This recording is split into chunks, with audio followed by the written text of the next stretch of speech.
This is VOA News. Reporting by remote, I'm David Byrd. President Donald Trump is bypassing the nation's elected lawmakers as he claims the authority to defer payroll taxes and extend an expired unemployment benefit. Trump signed several executive orders at his New Jersey golf club Saturday after negotiations with Congress on a new coronavirus rescue package collapsed. The president moved to continue paying a supplemental federal unemployment benefit for millions of Americans out of work during the outbreak. However, he reduced it from $600 a week to $400. An extra $400 per week in expanded benefits, $400, okay? So that's generous, but we want to take care of our people. Again, it wasn't their fault, it was China's fault. States will be asked to cover 25% of the cost using existing funding. Trump also extended a moratorium on evictions, deferred payroll taxes for a year, and continued a suspension of student loan repayments. It is not clear how much of what the president has signed will actually occur because the Constitution gives Congress the power to allocate federal money. Protests continued in the streets of Beirut Saturday night after a day of demonstrations over Tuesday's devastating explosion that killed nearly 160 people and injured almost 6,000. Police fired tear gas at stone-throwing protesters, and some demonstrators stormed the Foreign Ministry building during Saturday's protests. The disaster has increased public anger in a country already reeling from an economic crisis and the effects of the coronavirus pandemic. For more on these stories and the rest of the day's news, log on to our website, voanews.com. This is VOA News. Beijing's top representative office in Hong Kong said Saturday that sanctions imposed by the United States on senior Hong Kong and Chinese officials were clowning actions that would not frighten or intimidate Chinese people.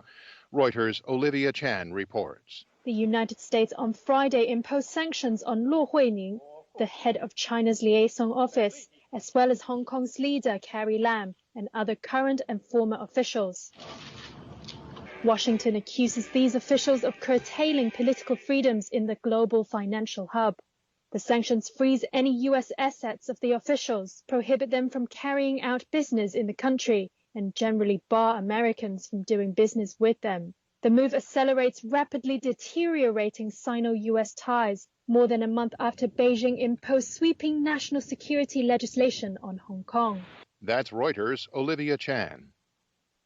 Police say at least 18 people were killed and 123 injured when a special return flight for Indians stranded abroad because of the coronavirus skidded off a hilltop runway and cracked in two while landing Friday in heavy rain. AP's Zaria Shakali reports. Officials said among the injured, at least 15 were in critical condition. Both pilots of the Air India Express flight died, the airline said in a statement, adding that 4 cabin crew members were safe. The airline said the 2-year-old Boeing 737-800 flew from Dubai to Kozhikode, also called Calicut in Kerala, India's southernmost state.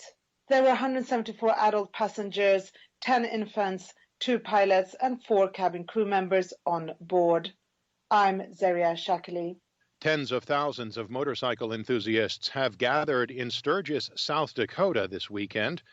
As AP's Julie Walker reports, there seems to be little concern about the coronavirus outbreak among those gathered. Biker Kevin Lunsman rode 600 miles from Minnesota and says he's not wearing a mask and was surprised at how many showed up this year. Bikes are still lined up in town, people still walking all over.